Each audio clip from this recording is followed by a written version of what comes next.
आ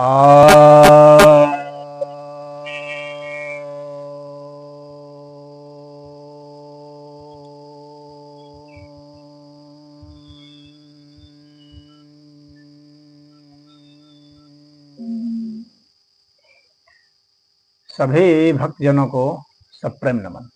तो आज एक जिज्ञासा आई है ऐसी, जैसे कि उम्मीद बहुत कम की जाती है। लिखते हैं कि मैं अब इस शरीर को धारण नहीं करना चाहता हूँ, मैं आसानी से शरीर को छोड़ना चाहता हूँ, परंतु आत्महत्या भी नहीं कर सकता। मैं अकेला रहता हूँ, मैं अकेला हूँ। कोई धर्म सम्मत उपाय बताएं जिससे सदगति भी हो और शरीर भी छूट जाए।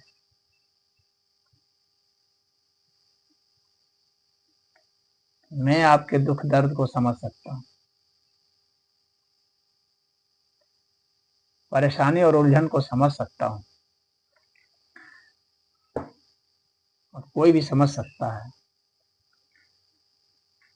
आज के समय में आप क्या अधिकतर लोग अकेले ही हैं, बस वो देखने वाली बात है। हर व्यक्ति साथ होते हुए भी अकेला है, और कोई अकेलों में अकेला है। अकेला आया है, अकेला जाना है, यही सच्चाई है। वह आदि में भी प्रकट नहीं था और अंत में भी प्रकट नहीं होगा। आदि में भी लुप्त था, अंत में भी लुप्त था, सिर्फ मध्य में प्रकट है। तो जो प्रकट है वह लुप्त हो ही जाएगा। आज नहीं होगा, कल होगा, कल नहीं तो परसों होगा, यह तो सबको होना है।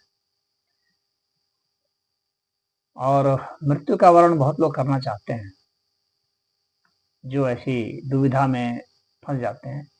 हम जीते हैं क्योंकि समाज से हमारा आकर्षण होता है, हम कुछ करना चाहते हैं, कुछ हमारी महत्वाकांक्षाएं होती हैं, कुछ हमारा ईगो होता है, कुछ इच्छाएं, कुछ लोभ मोह हमें जीने को प्रेरित करती हैं। लेकिन जब संसार में किसी प्रकार की कोई उपलब्धि करने की इच्छा ना हो, क्योंकि कोई नहीं है तो किसके लिए करें, तो यह भी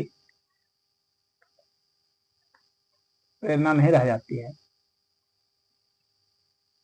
और तब शरीर धारण करने का कोई औचित्य समझ में नहीं आता है, क्योंकि डेली का रूटीन हो जाता है।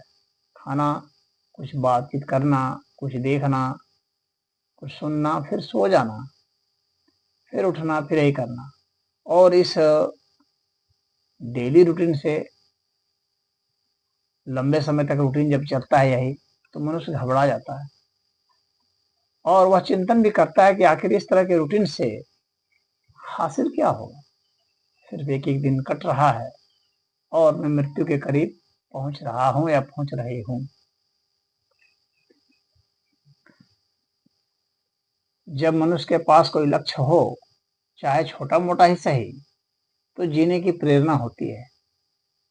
जब वह लक्ष्य भी समाप्त हो जाए, सिर्फ शरीर को पालने के लिए पालना, यह मनुष्य को बहुत बोझ स्वरूप लगता है।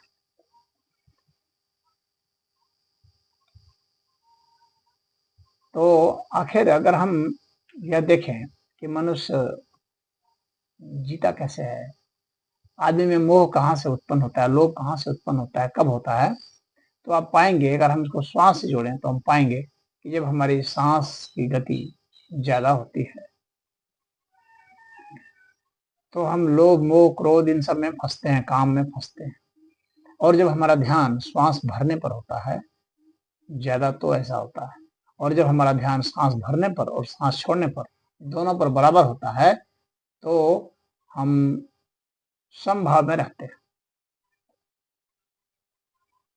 यानी ना हमें जिंदगी से शिकायत होती है और न ही जिंदगी से कोई बहुत गहरा लगाव होता है। न मृत्यु से शिकायत होती है और न ही मृत्यु का कोई भय होता है। यदि किसी को अपने जीवन को समाप्त करना है इस तरह से कि उसे सदगति भी प्राप्त हो जाए, अच्छी गति भी प्राप्त हो जाए, शरीर समाप्त भी हो जाए और कोई बहुत पीड़ा भी नहीं है, तो उसको क्या करना चाहिए, यह एक जिज्ञासा आई है। तो करना यही चाहिए कि श्वास भरने पर ध्यान नहीं देना चाहिए, श्वास छोड़ने पर देना चाहिए, प्रश्वास पर ध्यान देना चाहिए।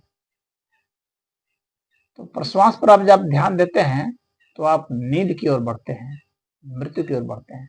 जिनको नींद नहीं आती है उनके लिए भी अच्छा है कि प्रश्वास पर ध्यान दें, तो आप नींद में चले जाएंगे। और लगातार अगर आप जागने के बाद भी ध्यान देते हैं तो धीरे धीरे आपका शरीर शांत होने लगेगा।